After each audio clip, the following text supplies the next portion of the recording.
ಪ್ರತಿ ಮತದಾರನಿಗೆ 6,000 ರೂಪಾಯಿ ಕೊಡ್ತೀವಿ ಅಂದಿದ್ದ ರಮೇಶ್ ಜಾರಕಿಹೊಳಿ ವಿರುದ್ಧ ಕಾಂಗ್ರೆಸ್ ಸಮರ ಸಾರಿದೆ. ಮಾಜಿ ಸಚಿವ ರಮೇಶ್ ಜಾರಕಿಹೊಳಿ ವಿರುದ್ಧ ಕೇಂದ್ರ ಚುನಾವಣಾ ಆಯೋಗಕ್ಕೆ ದೂರು ಕೊಟ್ಟಿದೆ. ಇನ್ನೊಂದು ಕಡೆ ರಮೇಶ್ ಜಾರಕಿಹೊಳಿ ಆಮಿಷ ಒಡ್ತಿದ್ದಾರೆ ಅಂತ ಕಾಂಗ್ರೆಸ್ ದೂರು ನೀಡಿದೆ. ಈ ಕಡೆ ಅದೇ ಕಾಂಗ್ರೆಸ್ನ ಶಾಸಕ ಬೈರತಿ ಸುರೇಶ್ ಮತದಾರರಿಗೆ ಟಿವಿ, ಮಿಕ್ಸರ್, ಕುಕ್ಕರ್ ಅನ್ನು ವಿತರಿಸಿದ್ದಾರೆ.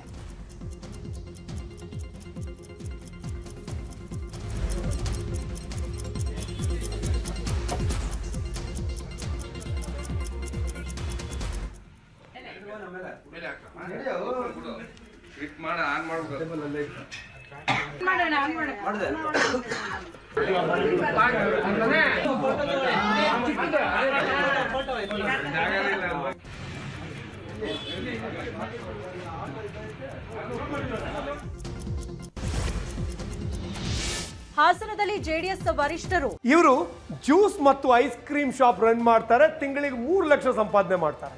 ನೀವು ಶುರು ಮಾಡಬೇಕಾ? ಇವರಿಂದ ಕಲಿಬೇಕಾ? ಫ್ರೀಡಮ್ ಆಪ್ ಅನ್ನ ಈಗಲೇ ಡೌನ್ಲೋಡ್ ಮಾಡಿ.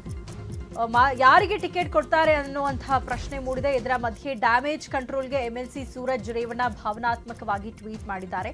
ಕೇಳಿದ್ದು ಸುಳ್ಳಾಗಬಹುದು, ನೋಡಿದ್ದು ಸುಳ್ಳಾಗಬಹುದು, ನಿಧಾನಿಸಿ ಯೋಚಿಸಿದಾಗ ನಿಜವೂ ತಿಳಿಯುವುದು ಅಂತ ಟ್ವೀಟ್ ಮಾಡಿದ್ದಾರೆ.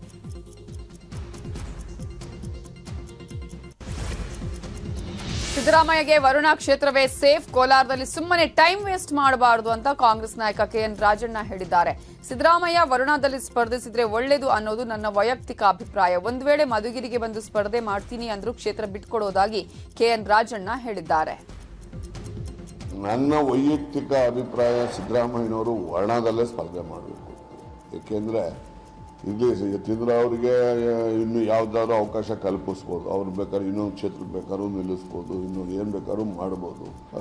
ಆದ್ದರಿಂದ ಅವರು ವರ್ಣನೇ ಅವರಿಗೆ ಸುರಕ್ಷಿತ ಕ್ಷೇತ್ರ ಅಂತೇಳಿ ನಾನು ಭಾವನೆ. ಆದ್ದರಿಂದ ಇವತ್ತು ನಾನು ಅವರಿಗೆ ಮನವಿ ಮಾಡ್ತಕ್ಕಂಥದ್ದು ಅಂತ ಹೇಳಿದ್ರೆ, ಸುರಕ್ಷಿತ ಕ್ಷೇತ್ರದಲ್ಲಿ ಅವರು ಸ್ಪರ್ಧೆ ಮಾಡಿದ್ರೆ ಅವರಿಗೆ ಸಮಯ ಉಳಿಯುತ್ತೆ ಚುನಾವಣಾ ಸಮಯದಲ್ಲಿ. ಮತ್ತು ಎಲ್ಲ ರೀತಿಯಲ್ಲೂ ಕೂಡ ಬೇರೆ ಬೇರೆ ಕ್ಷೇತ್ರಗಳಲ್ಲಿ ಹೋಗಿ ಇನ್ನೂ ಹೆಚ್ಚು ಕ್ಷೇತ್ರಗಳಲ್ಲಿ ಕಾಂಗ್ರೆಸ್ ಅನ್ನು ಗೆಲ್ಲಿಸ್ತಕ್ಕಂಥದ್ದಕ್ಕೆ ಅವರಿಗೆ ಅವಕಾಶ. ಸಿದ್ದರಾಮಯ್ಯ ನಾನ್ ಸತ್ರು ಬಿಜೆಪಿ ಸೇರಲ್ಲ ಎಂದಿದ್ದ ಹೇಳಿಕೆ ಬಗ್ಗೆ ಎಂಎಲ್ಸಿ ಛಲವಾದಿ ನಾರಾಯಣಸ್ವಾಮಿ ಟಾಂಗ್ ಕೊಟ್ಟಿದ್ದಾರೆ. ಸಿದ್ದರಾಮಯ್ಯ ಶವ ಹೋಗಬೇಕಾದದ್ದು ಬೇರೆ ಜಾಗಕ್ಕೆ, ಬಿಜೆಪಿ ಶವಗಾರಕ್ಕಲ್ಲ. ಸಿದ್ದರಾಮಯ್ಯಗೆ ಬುದ್ಧಿ ಭ್ರಮಣೆಯಾಗಿದೆ. ನಿಮ್ಮದು ಕಲುಷಿತ ಮನಸ್ಸು. ನೋಡ್ತಾ ಇರಿ, ನಿಮ್ಮ ಮಕ್ಕಳು ಮೊಮ್ಮಕ್ಕಳು ಬಿಜೆಪಿ ಬರ್ತಾರೆ. ಈಗಾಗಲೇ ವಾಸು ಮಗ ಬಿಜೆಪಿ ಸೇರಿದ್ದಾರೆ ಅಂತ ನಾರಾಯಣ ಸ್ವಾಮಿ ಹೇಳಿದರು.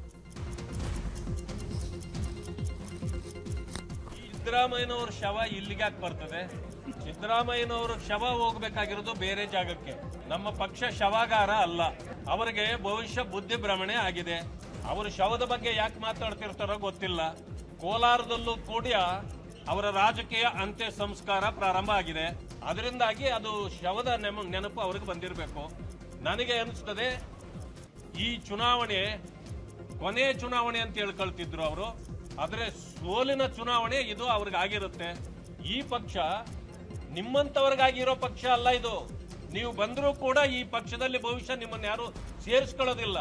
ನೀವೆಲ್ಲ ಕಲುಷಿತ ಮನಸ್ಸಿನ ಜನರು.